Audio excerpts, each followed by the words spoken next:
Assalamualaikum warahmatullahi wabarakatuh. Alhamdulillah, alhamdulillahilladzi anzalal Qur'an hudal linnasi wa bayyinatin minal huda wal furqan. Asyhadu an la ilaha illallah wahdahu la syarikalah wa asyhadu anna sayyidana Muhammadan abduhu wa rasuluh la nabiyya wa la rasula ba'da. Allahumma salli wa sallim wa barik ala sayyidina Muhammadin wa ala alihi wa ashabihi wa man tabi'ahum bi ihsan ila yaumiddin. Amma ba'd. Hadirin pemirsa NU Damai TV channel yang dirahmati Allah Subhanahu wa taala. Bersyukur kehadirat Allah Subhanahu wa taala pada kesempatan malam hari ini kita masih diberikan kesehatan, masih diberikan keafiatan, masih diberikan kekuatan, dan masih diberikan oleh Allah Subhanahu wa taala keutamaan dari keimanan yang menjadi nikmat sekaligus anugerah yang besar dalam hidup kita.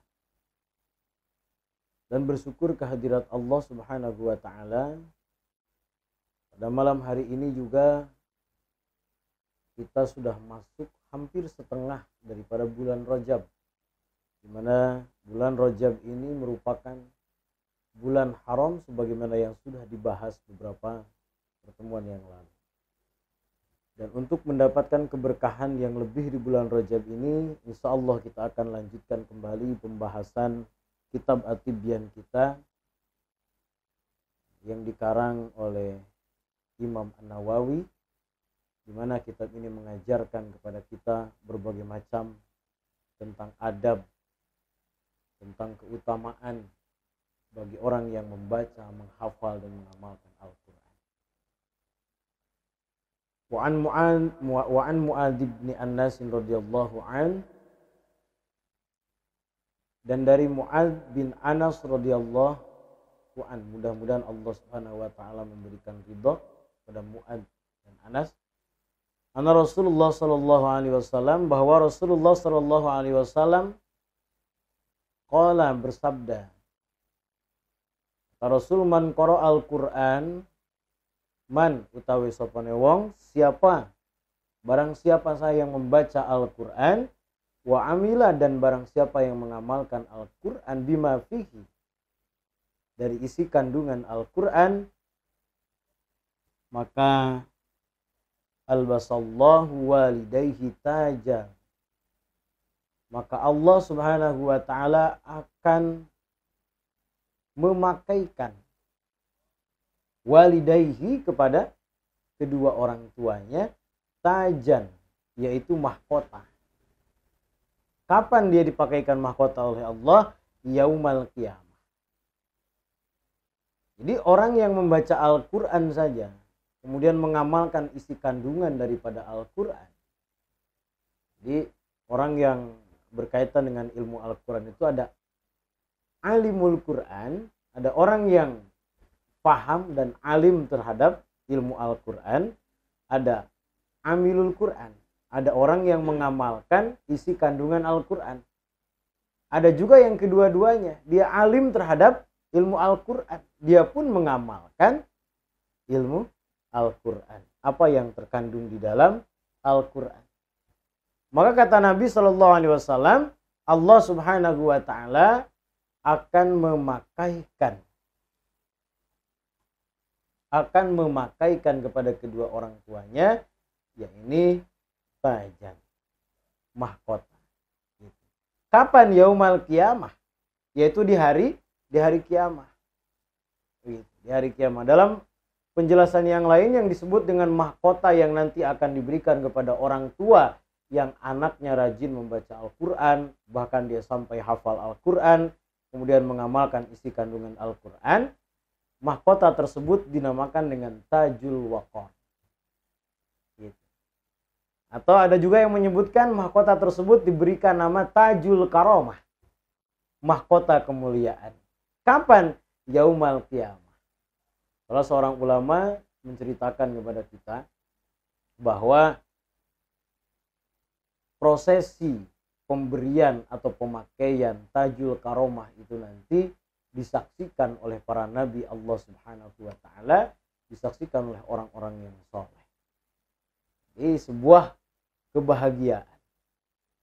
Sebuah kebahagiaan bagi siapa? Bagi orang tua yang anaknya menjadi ahli ilmu Al-Quran. Dau'uhu, adapun padang itu adapun cahayanya. Adapun cahaya mahkota tersebut ahsanu min do'i syams. Dia lebih bagus daripada cahaya matahari. Lebih baik daripada cahaya matahari. Di dunia saja kita tidak mampu memandang cahaya matahari dengan mata telanjang langsung. Kalau kita langsung 10 menit saja memandang cahaya matahari langsung, kemungkinan mata kita bisa rusak. Nah, ini mahkota cahayanya ternyata lebih baik daripada cahaya matahari. Matahari apa yang dimaksud? Fi buyutid dunya. Matahari dunia berbeda mungkin dibandingkan dengan mataharinya akhirat. Yang dalam keterangan nanti Jamul Mahsyar justru mataharinya ada 7 dan ternyata lebih dekat kepada kita.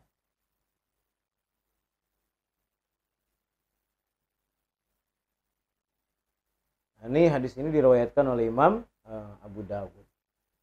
Kemudian Warwa Ad-Darimi, dan meriwayatkan Imam Ad-Darimi bi asnadihi an Abdullah bin Mas'ud radhiyallahu an, dengan sanad dari Abdullah bin Mas'ud radhiyallahu an, ani Nabi sallallahu alaihi wasallam, dari Nabi sallallahu alaihi wasallam, Nabi sallallahu alaihi wasallam bersabda. Itu tadi keutamaan yang pertama. Orang yang menghafal Quran, orang yang membaca Al-Quran, justru dia akan diberikan kemuliaan oleh Allah Subhanahu wa taala, dipakaikannya mahkota kemuliaan bagi kedua orang tuanya. Dalam hal yang lain juga Rasulullah Shallallahu alaihi wasallam bersabda bahwa keutamaan lainnya daripada belajar ilmu Al-Qur'an atau membaca Al-Qur'an, kata Rasul, Iqra'ul Qur'an, bacalah Al-Qur'an. Gitu. Siapa yang disuruh membaca Iqra'ul? Iqra'u ini kalimatnya jamak begitu. Kalimatnya jamak, dia bentuk kalimatnya merupakan fi'il amar. Fi'il amar ini perintah bagi kita. Jadi kita diperintahkan oleh Nabi Sallallahu Alaihi Wasallam. Iqra'ul Qur'an, bacalah Al-Qur'an. Kenapa kita harus membaca Al-Qur'an? Kata Rasul, fa innallaha ta'ala, karena sesungguhnya Allah Subhanahu wa taala yang maha tinggi, la yu'adzibu qalban, dia tidak akan mengadab hatinya. Jadi Allah tidak akan memberikan azab hatinya. Allah tidak akan menimpakan sebuah azab kepada hatinya siapa? Wa'iyal Qur'an, orang yang membaca Al-Qur'an tadi. Begitu. Orang yang membaca Al-Qur'an tadi. Maka pantas saja kalau ulama menyampaikan kepada kita, membaca Quran itu ternyata sebagai obat hati. Kalau hati kita terlampau keras, kita tidak mau ke masjid, kita tidak mau sholat, kita merasa galau terus, gelisah, gundah gulana, maka obat yang paling mujarab adalah membaca Al-Quran. Begitu. Membaca Al-Quran. Kenapa? Fa innallaha ta'ala la yu'adzibu qalban. Allah Subhanahu wa taala tidak akan mengazab hatinya orang yang membaca Al-Quran. Jadi kalau kita menginginkan Allah menyayangi hati kita, memberikan ketenangan kepada hati kita, sehingga kita memiliki ketenangan yang luar biasa, begitu. Ketenangan yang luar biasa di dalam kehidupan, maka kunci utamanya satu, istiqomahkan membaca Al-Quran. Gak perlu banyak-banyak, 1 ayat saja sehari misalnya. Gak sanggup kita 1 ayat, setengah ayat saja sehari. Gak sanggup kita setengah ayat sehari. seperempat ayat saja. Nggak sanggup kita membaca Al-Quran. Pandangi saja Al-Quran yang ada di rumah kita. Setiap hari kita sempatkan 10 menit saja pandangi Al-Quran. Yakin, hakul yakin, karena kemuliaan Al-Quran. Karena Al-Quran yang akan memberikan kemuliaan kepada kita, kita pun akan merasakan betapa justru keberkahan datang kepada kita. Lama-lama kita ingin membuka Al-Quran tersebut, walaupun hanya sebatas lihat-lihat. Kalau kita tidak mampu membaca Al-Quran, mungkin ada teman kita yang bisa membaca Al-Quran, yang mahir membaca Al-Quran. Panggil ke rumah kita. Suruh dia membaca Al-Quran. Suruh lantunkan 1-2 ayat di hadapan kita. Walau ayat, walau kalimat. Walaupun hanya 1 ayat, walaupun hanya 1 kalimat. Begitu. Makanya orang tua dulu, kalau dia ditimpa masalah, orang-orang zaman dulu, pasti dia panggil orang yang mahir membaca Al-Quran. Suruh ngaji saja di rumahnya. Kenapa? Almarhum Gusmik, begitu. Gusmik, beliau membudayakan simaan, diantaranya sebagai obat dari berbagai macam penyakit, begitu. Penyakit yang ada. Gitu. Dulu yang sering ngundang simaan itu mereka yang banyak hutangnya, gitu. Mereka yang punya penyakit, yang mau hitanan, yang mau punya hajatan, gitu, dan lain sebagainya. Selalu diawali dengan bacaan Al-Quran. Lebih-lebih bacaan Al-Quran 30 juz, begitu. Minimal sebulan sekali lah kita tamatkan 30 juz. Kalau kita nggak mampu, mungkin kita mampu mendengarkan walaupun hanya murotal saja, tartil saja di rumah kita. Gitu. Dengerinlah tiap hari, gitu. Mulai dari juz 1 sampai juz 30. Yakin insya Allah akan memberikan kemuliaan kepada kita. Kenapa? Karena bukan kita yang akan memberikan kemuliaan kepada Al-Quran. Karena Al-Quranlah yang akan memberikan kemuliaan kepada kita. Logika sederhananya, ketika kita punya sandal jepit, kemudian seorang presiden atau bupati, pejabat punya sandal jepit dengan merek yang sama, begitu. Ketika sudah dipakai oleh mereka, oleh para pejabat, mungkin nilai jual daripada sandal jepit itu akan berbeda dengan yang kita miliki. Padahal mereknya sama. Belinya di tempat yang sama. Pabriknya sama. Begitu. Atau bahkan mungkin ukurannya sama. Karena apa? Karena dipakai presiden. Begitu. Ya itu baru dalam hal yang lain. Apalagi dalam hal membaca Al-Quran. Al-Quranlah yang akan memberikan kemuliaan kepada kita. Wa inna hadzal Qur'an, dan sesungguhnya Al-Qur'an ini, kata Rasulullah sallallahu alaihi wasallam, iku ma'dubatullah, itu merupakan tempatnya Allah Subhanahu wa taala. Al-Qur'an itu tempatnya Allah, kalamnya Allah Subhanahu wa taala. Jadi Al-Qur'an itu bukan makhluk, tapi apa yang diinginkan oleh Allah Subhanahu wa taala untuk kita berbuat apa? Kita harus dekat dengan Al-Quran. Mustahil kita bisa dekat dengan Allah Subhanahu wa taala tanpa kita dekat dengan Al-Quran. Faman dakhala fihi fahuwa amin. Barang siapa yang masuk ke rumahnya Allah itu, barang siapa yang masuk ke dalam firman-Nya Allah itu, begitu kan? Dalam firman-Nya Allah itu, maka Allah Subhanahu wa taala fahuwa aminun. Allah Subhanahu wa taala yang akan memberikan keamanan. Yakin, hakul yakin. Orang yang dekat Al-Quran itu, kalaupun ada orang yang niat zalim kepada dia, Allah yang akan menjaganya. Begitu. Allah yang akan menjaganya. Kalaupun ada orang yang ingin niat jahat kepada orang yang dekat dengan Al-Quran, karena Allah sayang kepada dia, Allah yang akan menjaganya. Jangankan 1 langkah. Begitu, ratusan langkah orang yang ingin berbuat zalim kepada kita, bukan kita yang akan menghentikannya, tapi Allah sendiri yang akan menghentikannya. Wa man ahabbal Qur'an. Nah, itu tadi baru kalau kita baca saja. Lalu bagaimana wa man ahabbal Qur'an? Bagaimana kalau kita mencintai Al-Qur'an dengan sepenuh hati? Dan bagi orang yang mencintai Al-Qur'an dengan sepenuh hati, kata Rasulullah SAW, falyubashshir. Sampaikan kepadanya kabar gembira. Di mana dia gembira? Di dunia.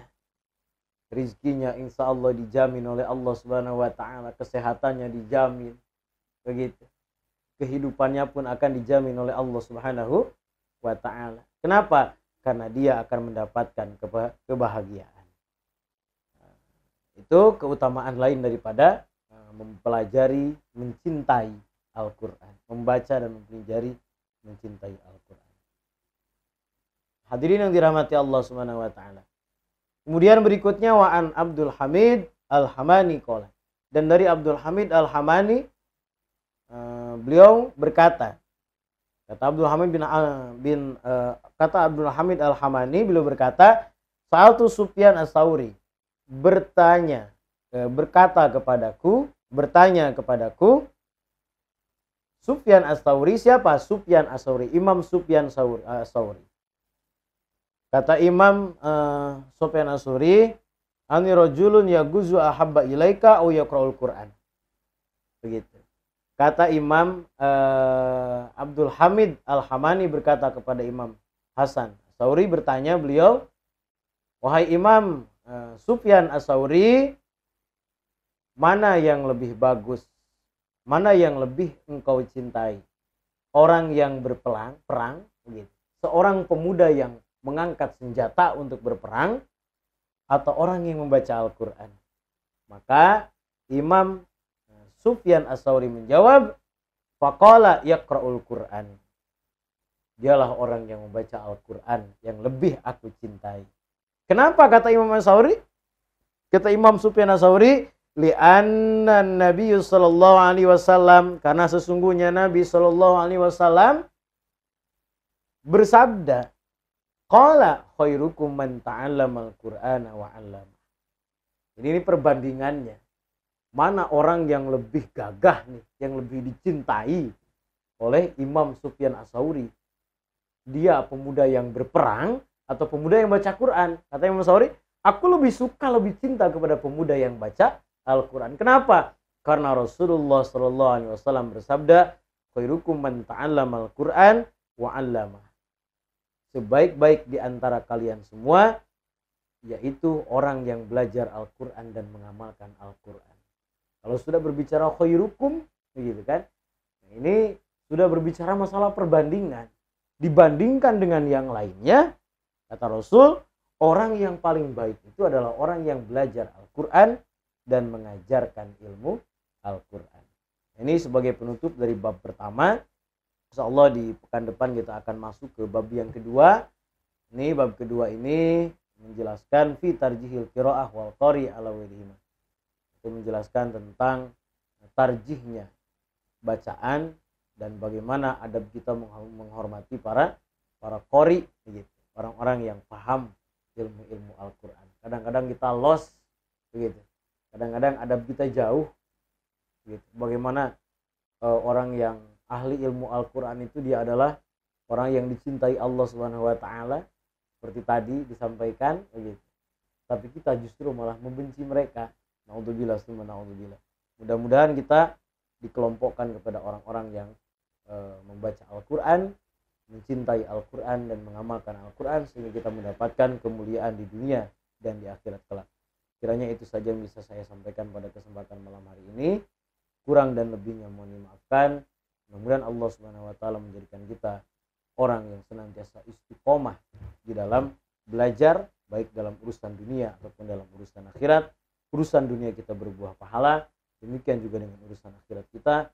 Dan mudah-mudahan Allah Subhanahu wa Ta'ala senantiasa menjaga kita, baik dalam bangun kita ataupun dalam tidur kita. Wallahul muwaffiq ila aqwamit thoriq. Assalamualaikum warahmatullahi wabarakatuh.